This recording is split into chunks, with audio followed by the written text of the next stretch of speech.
JDCap26 for just tips and pairs and hobbies. And we have Godzilla's go-kart.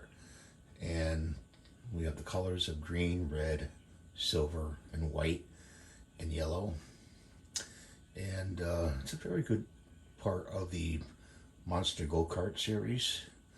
The next one is Wolfman's Go-Kart. And it's got blue, brown, red, yellow, white in the series. Frankenstein's Go-Kart. Brown, black, silver, yellow, red in the colors. And a homemade yo-yo. Then we have Dracula's Go-Kart. It's black, silver, mossy green, red, dark red, green, and looks like a glow-in-the-dark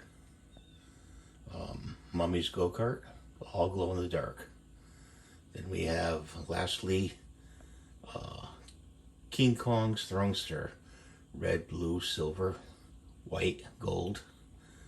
And I don't know of the series which one I like best, but it's between, I think, the Frankenstein, the Dracula, and the King Kong one.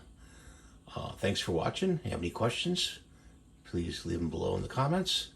And I'll see you in the next video. Have a great day.